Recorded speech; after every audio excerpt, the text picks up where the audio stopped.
المؤمن الفاتح لما أغلق والحاكم لما سبق ناصر الحق بالحق والهادي إلى صراطك المستقيم وعلى آله حق قدره ومقداره العظيم. Alhamdulillah, kita teruskan lagi di dalam, masih lagi berada di dalam bab pada menyatakan adab ketika membaca Al-Quran. Dan seterusnya, setengah daripada adab membaca Al-Quran iaitu bahawa hendaklah memelihara hak segala ayat. Maka apabila membaca ia akan ayat sahajalah, maka sunat sujud, sunat ia sujud. Seperti kita bicarakan kemarin, iaitu ada 15 tempat sujud di dalam Al-Quran. Ayat yang ada itulah meterak kan.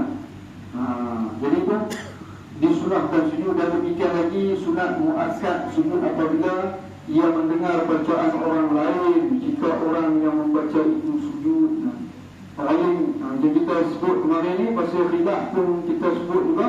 Kalau kita dengar orang baca dalam televisyen, dalam radio kan, macam mana kita cerita kemarin, kalau masjid hijau ada baca surah Jelah, kita duduk di rumah boleh sujud tak? Kira sunat muakkad yang sangat dituntut. Tapi ittifaqnya tu macam kita beritahu, iaitu kalau kata benda tu dia siaran langsung live, bukan ulangan. Jadi kalau ulangan kita tidak dituntut untuk sujud. Maknanya bukan sunat muakkad lah untuk sujud.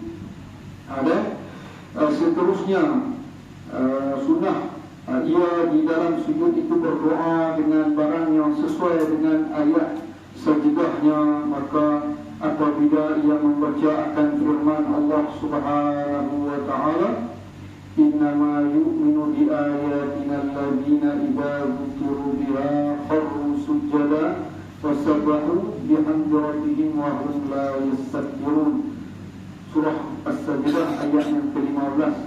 Maka baca Allahumma ja'alni minas sajidin liwajhika al-musabbihina bihamdika wa a'udzu bika an akuna minal mustakbirina an amrika wa ala awliyaika. Artinya, wahai Tuhanku, jadikanlah olehmu akan daku daripada orang yang sujud bagi zatmu, mengucap tasbih dengan pujianmu, dan akan meminta peliharakan dengan dikau bahawa ada aku daripada orang yang mustakbirin. Moga kita dijauhkan daripada jadi orang mustakbirin, orang yang sombong. Dan seperti mana dalam surah Luqman Allah Ta'ala sebutkan, wala tamshi fil ardi maraha. Jadi maknanya jangan kita berjalan di atas muka bumi Allah Ta'ala ni dalam keadaan bengkok. Tahu-tahu dia ke mana-mana. Jadi dia jalan ni balik jalan ni macam ni tu. Dia jalan tu. Dan itu penuh dengan kesombongan. Kan? Jadi kita mestilah jangan jalan dalam keadaan sombong kan. Dan ada satu kisah yang mana Sayyidina Abu Bakar, dia pakai pakaian dia tu melebihi daripada buku lali. Buku betul lali juga. Jadi dia lah Ka'bain kan, bahasa Arab dia panggil Ka'bain. Jubah kira pakaian dia tu melebihi daripada had buku lali. Kan kita duk baca hadis dan pasal isbal kan. Jadi pakai pakaian kita tu seluar kan. Kalau untuk orang lelaki atau jubah atau kain kan, kena mengatasi, kena atas daripada buku lali. Kita tak payah lagi hanya buku saja lagi ya. Dan kemudiannya Sayyidina Abu Bakar dia pakai bawah daripada rumah. Adakah bila dia tanya Rasulullah, adakah aku ni termasuk orang-orang yang sombong? Maka Rasulullah sebutlah, kalau kata ada macam tadi tu, ada niat untuk nak jadi orang yang mustakbirin. Tapi dia maknanya Sayyidina Abu Bakar ni mustahil lah nak jadi orang yang macam tu kan. Dia sebab apa? Sebab apa ditashbihkan pasal pakaian yang melebihi daripada buku lali. Sebab pembesar Arab kan, pada zaman Nabi SAW ni memang raja-raja apa dia pakai bawah daripada ukuran Injil. Jadi sebab tu yang mana bila kita makan, jadi kalau kata atas meja ni jarang berlaku macam tu lah. Dia kalau orang Malaysia ni kan, orang kita ni kalau kata makan, dia makan atas meja. Jadi jarang nak makan bersila ni, jarang-jarang sekali lah. Mungkin zaman-zaman dulu mungkinlah makan dalam talam, dan hidang apa semua ni kan, ada beberapa mata apa semua kan. Jadi kalau kata kenduri pun catering dah kan. Jadi tak ada nak hidang-hidang ni kan. Jadi maknanya sambil makan tu jangan kita letakkan tangan kita mutakiin kan, maknanya bersandak waktu sambil makan. Juga menyamai orang yang mustakbiri. Ni sandak kan ada, kalau kata orang Arab kan dia ada kusyen ataupun kita panggil apa, tempat haduan nak letak tangan tu kan. Dia panggil majlis lah, majlis Arab kan. Jadi dia maknanya sambil kita makan, jangan kita menyantarkan tangan kita kerana ia yang menyerupai orang yang sombong, mustakbirin. Jadi ini yang mana kita mohon pada Allah agar tak jadi orang yang mustakbirin dengan suruhanmu dan atau atas awliyamu, dan apabila ia membaca akan ayat wa yakhiruna lil adqani yabquna wa yaziduhum khushu'a. Maka kita bila baca surah Isra tentang ayat 109 ni, kita baca apa? Bila kita sujud tu, Allah maj'alni minal bakina ilaik al-khashi'ina lak. Jadi wahai Tuhanku, jadikanlah olehmu akan aku daripada orang yang menangis kepadamu dan khusyuk bagimu. Kata Allah yarham Tuan Guru Haji Ahmad kan, maknanya Tuan Guru Haji Ahmad sebut apa beza khusyuk dengan khudu'. Ada dua dalam doa solat witir, antaranya wa takhashu'ana wa tadarru'ana, dekat-dekat dua benda tu. Khusyuk ni yang mana kita pasti kena tahu dia adalah kita letakkan hati kita. Bila Allah Akbar satu bilau tak lain lah. Pasal memang dia perjalanan dia tu boleh bilau kata, bilau khayal di macam-macam, boleh travel keliling dunia. Cuma hati kita ni, Masya Allah, kalau nak duduk kami tak bunga raya lah, tapi hati tu boleh pergi mata alam. Masya Allah. Dia fly, dia boleh fly, tapi orang dia tak fly, hati tu fly mata. Itu maknanya khusyuk. Semoga Allah Ta'ala bagi ketetapan hati kita apabila kita mengingati Allah Subhanahu Wa Ta'ala, iaitu ketika kita di dalam solat. Dan juga khudu'. Khudu' ni maksud dia apa? Iaitu kita tetapkan anggota badan kita ni. Jadi makna sebolehnya kalau kita darurat cerita dengan bantai nak kena darurat kan, guna tak faham kan. Tapi sebolehnya tu kita jaga supaya tak berlaku pergerakan dari dua itu kan. Maknanya yang kata apa, dia jadi sambil dewa dan sambil duduk semayang bali kan. Jadi maknanya kita stay diri kita tu dalam keadaan yang tak bergerak banyak. Jadi itu maknanya khudu', tetap anggota. Sebab apa? Hati itu anggota juga, tapi ia adalah raja sekalian anggota. Jadi raja sekalian anggota dalam diri manusia ni adalah hati sanubari. Sebab apa?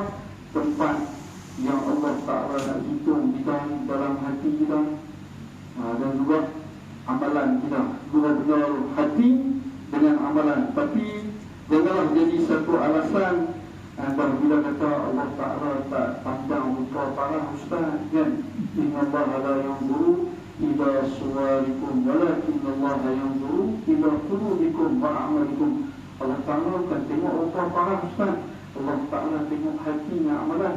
Jadi kalau semayang tak pakai seubat benang baju pun tak ada masalah. Allah Ta'ala kan tengok rupa parah. Dia punya tak cerdik yang lebih tahap tu kan. Mau cerdik sikit kan. Jadi kita kena hadis senang kan. Okey, syarat sah solat apa salah satunya? Jangan yang menghadap kiblat, apa lagi yang dia sembahyang, tutup aurat dengan sebaiknya, dengan sempurna mungkin dan tutup aurat. Walaupun tak kira anak kiah macam Ustaz Azhar rajin sebut pakai tudung tak wajib, yang wajib tutup aurat semua lah. Tapi alat untuk tutup aurat apa? Menggunakan tudung, menggunakan tak kira apa jenis pun. Yang penting ialah tutup aurat. Jadi salah satunya. Jadi macam mana Allah Ta'ala nak terima amal ibadah? Kalau bedahkan aurat. Sehingga kan apa? Sehingga begitu juga. Dia orang lelaki ni tak apa, tapi hal ini kira orang perempuan yang sangat complicated sikit. Lebih-lebih lagi tawaf. Ini cerita benda yang sering kali yang mana saya selalu ingatkan jemaah, tak kira umrah bahkan lagi ya kan, walaupun sehelai rambut pun jangan bagi nampak. Jadi maknanya aurat di luar solat pun kena juga. Tambahlah dan kita nak berhadapan dengan Allah dan kita nak tawaf lagi. Dan kadang-kadang aku sampai stokil pun tak pakai. Lepas tu dia duduk nanti kias pada tu, tengok ramai tak pakai, tak apa-apa. Lepas tu kita nak ikut semua, ikut kawan tu. Mati masuk syurga kali dengan dia kan. Jadi itulah kita kata jangan bukan ikutan, tapi kita kena belajar serta memahaminya. Dan kita buat tu maknanya berdasarkan adanya pelajaran ilmu yang kita telah tuntut. Dan seterusnya dalam surah Al-A'raf ada juga sebut yusabbihunahu wa lahu yasjudun. Lagi surah Al-Ra'd wa dhilaluhum bil ghudwi wal asal, ayat yang ke-15 kan. Okey, surah Al-Ra'd juga dibacakan ketika orang itu saat sakaratul maut. Jadi selain daripada Yasin, surah ini juga Ar-Ra'd, supaya Allah Ta'ala cabut roh dalam keadaan inilah kita kata husnul khatimah.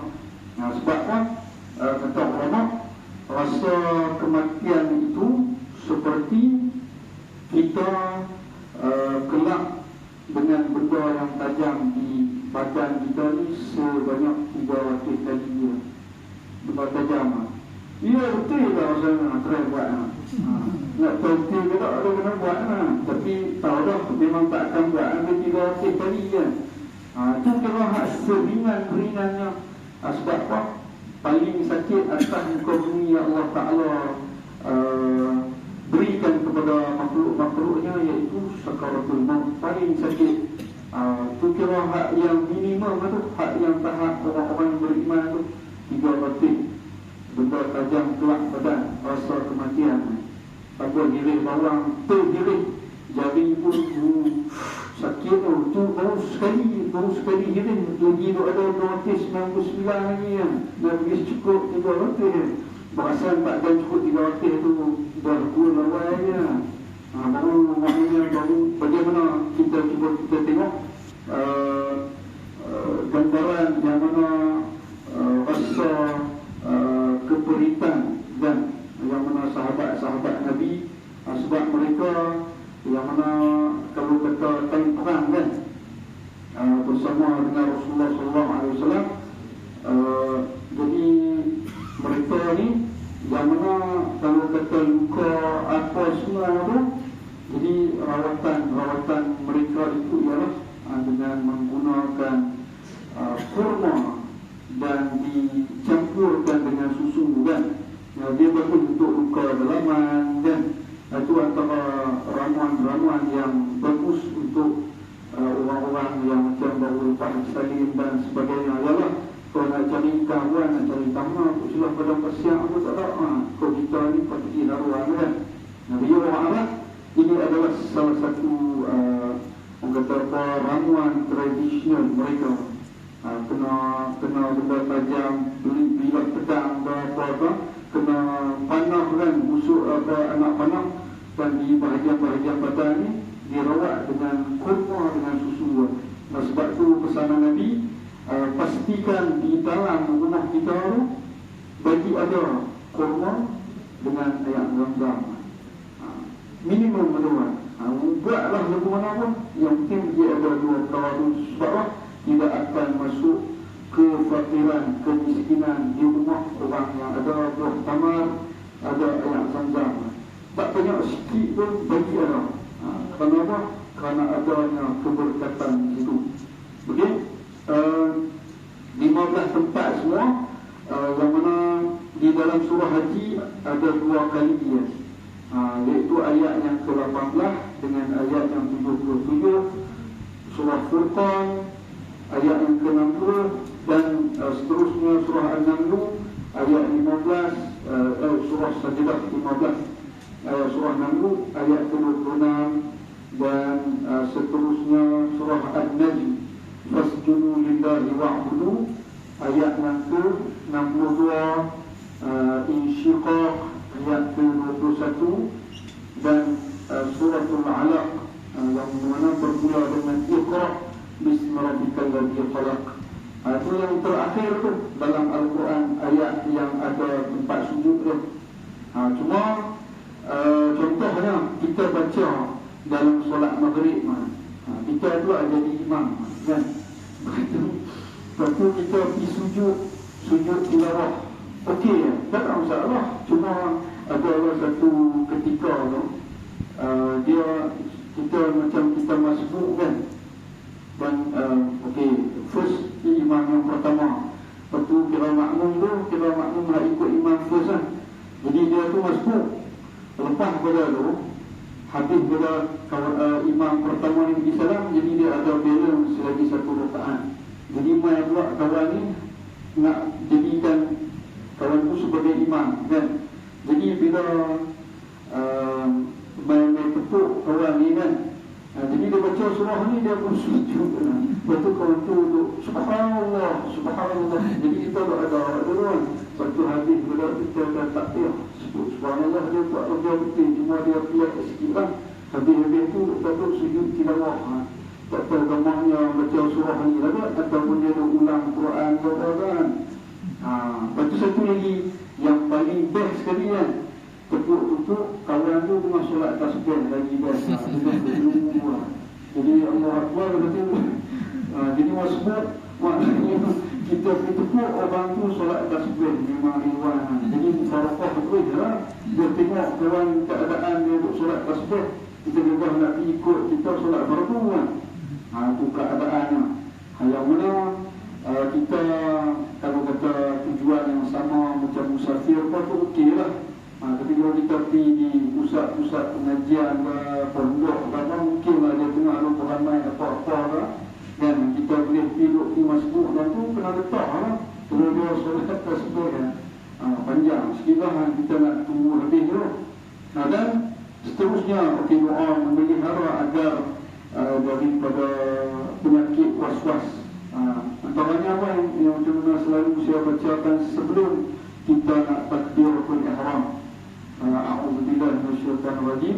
Rabbi a'udzubika min hamazatis syayatin wa a'udzubika rabbi an yahdurun. Ini antara doa supaya dihindar daripada penyakit was-was. Amalkan insya-Allah. Jadi buat tahu insya-Allah akan buat dengan penuh keyakinan insya-Allah. Jadi tak ada lagi sebarang gangguan-gangguan kita panggil apa, masalah teknikal ni kan. Bila tengah tu kita nak buat apa tu dia ada. Sebab tu disunahkan Qul a'udzu birabbin nas kan, surah An-Nas tu allazi yuwaswisu fi sudurin nas. Sebab salah satunya ada syaitan ni department dia tu kacau supaya bagi was-was amalan kita ni. Dia tu lah. Sebab tu kita apa pun ambil sembahyang ke, sembahyang tu sendiri kan, yang nak bagi bersih tu bukan pasal ayat tu Allah yang nak bagi bersih. Kita ambil sembahyang 3 kali kan, siapa nak bagi bersih diri kita tu, zahir batin kita. Allah kembali pada Allah cukup 3 kali. Bahasa was-was ni pedulikan apa yang kan, sebab dah cukup 3 kali tu dia kira memadai. Kalau rasa was-was juga, maka dia layan. Sebab was-was tu main daripada syaitan. Niat. Tidak boleh habis baju basah hancur kalau setiap kali dia sembahyang. Jadi ingat, dia kena ke situ balik. Bila membazir amalan siapa? Amalan syaitan. Jadi maknanya dia akan jadi kawan syaitan. Jadi maknanya dia kena dukung dengan syaitan macam tu lah. Dia kena, orang kata kena bully dengan syaitan rajim. Okey, dan seterusnya disunahkan setiap kali baca Al-Quran kita baca surah Fatihah. Kerana dalam surah Al-Fatihah itu terdapat pelbagai rahsia keberkatan yang ada yang terdapat dalam surah Fatihah dan An-Nas, dan sunnah juga dibacakan pada ketika selesai daripada tiap-tiap surah. Sadaqallahul azim wa ballagha rasuluhul karim. Allahumma anfa'na bihi wa barik lana fihi. Alhamdulillahi rabbil alamin. Astaghfirullahal hayyul qayyum. Jadi telah benar Allah Ta'ala yang Maha Besar dan telah menyampaikan Rasulnya yang mulia kepada kita, kepada kami. Wahai Tuhan kami, beri olehmu manfaat akan kami dengan dia dan beri berkat bagi kami di dalamnya. Dalam bacaan kita adalah segala puji bagi Tuhan sekalian alam, dan memohon ampun akan Allah yang hidup, yang berdiri sendirinya, yang memerintahkan hamba-Nya. Dan sunnah pada pertengahan bacaannya itu apabila melalui akan ayat tasbih, ucap ia ayat cerita pasal tasbih kan. Jadi kita pun ucap subhanallah walhamdulillah wa la ilaha illallah wallahu akbar. Dan sunnah apabila melalui akan ayat doa atau ayat istighfar, maka doa dan mengucap istighfar. Contoh ayat tang wa minhum man yaqulu rabbana atina fid dunya hasanah wa fil akhirati hasanah wa qina adzabannar. Dan ada ayat yang mana dalam surah Kahfi pun ada dan rabbana atina min ladunka rahmatan wa hayyi lana min amrina rasyada. Jadi doa-doa yang terdapat dalam ayat suci Al-Quran. Dan dikatakan segala yang demikian itu dengan lidahnya atau dengan hatinya.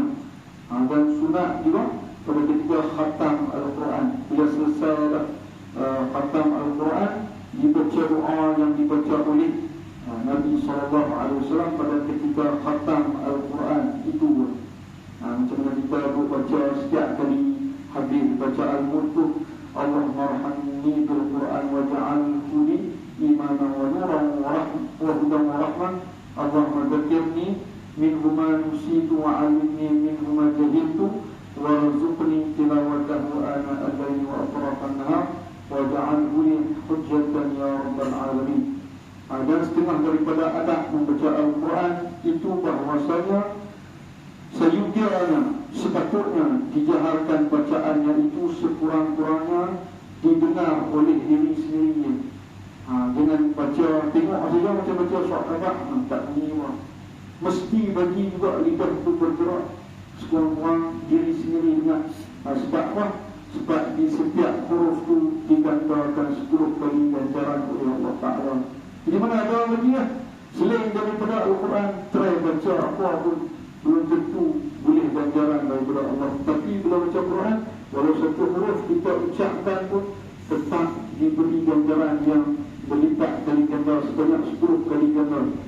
Dan setengahnya daripada adab membaca Al-Quran itu, okey, niscaya yang mana jika tiada didengar oleh dirinya, niscaya tidak sah bacaannya, maka hendaklah pada bacaan yang wajib di dalam sembahyang itu sekira-kira didengarkan oleh dirinya sendiri.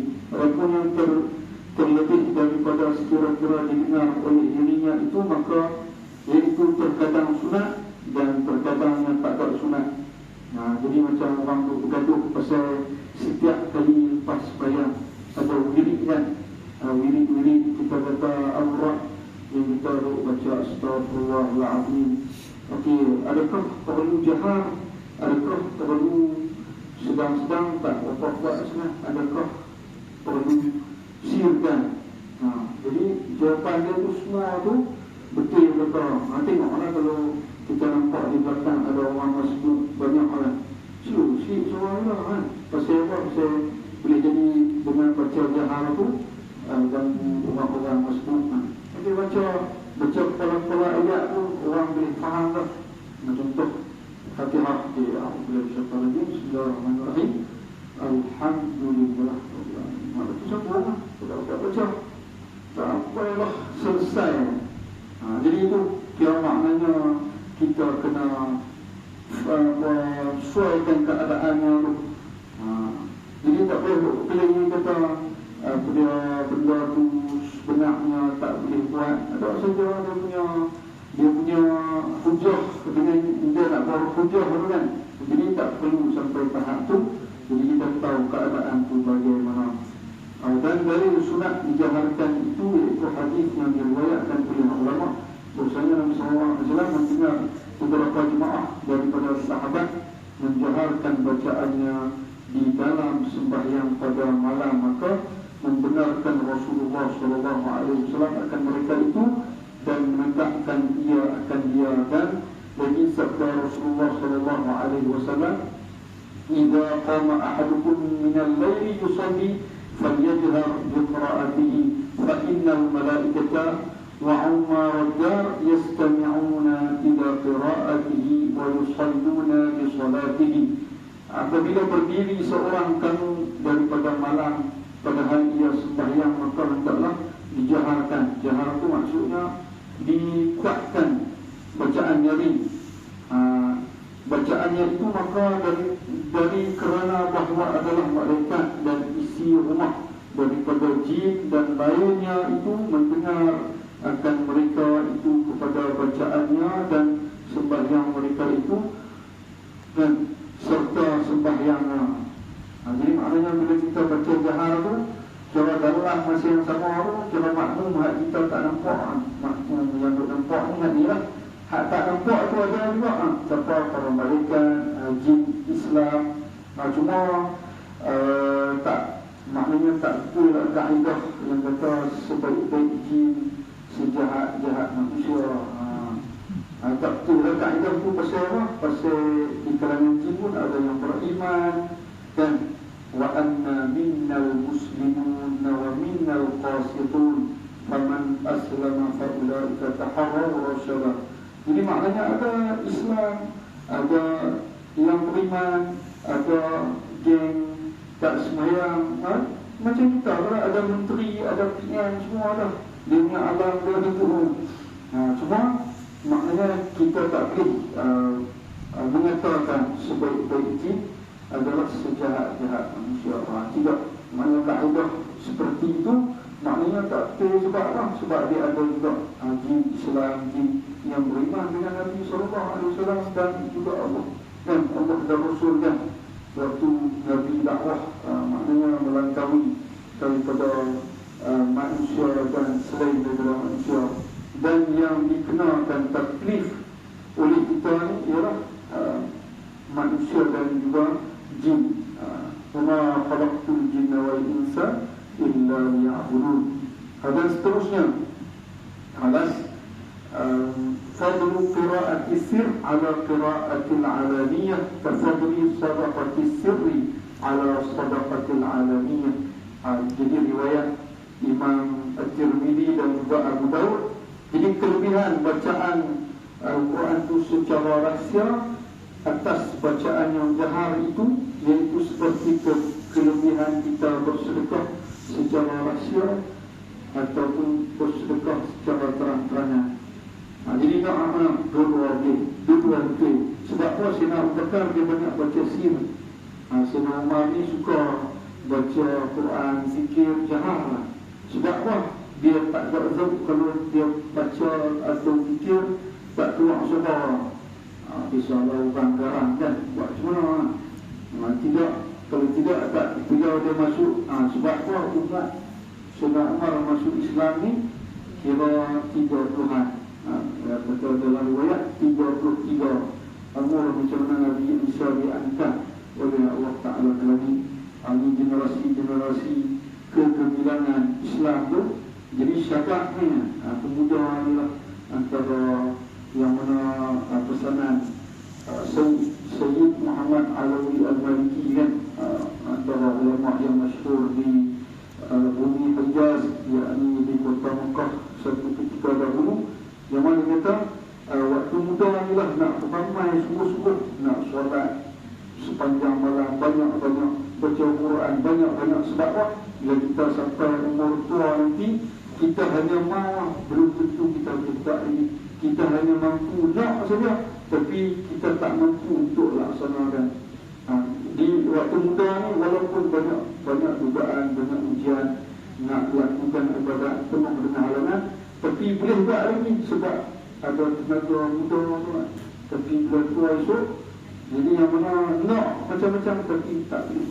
Hanya nak saja, buat tak mampu pasal apa?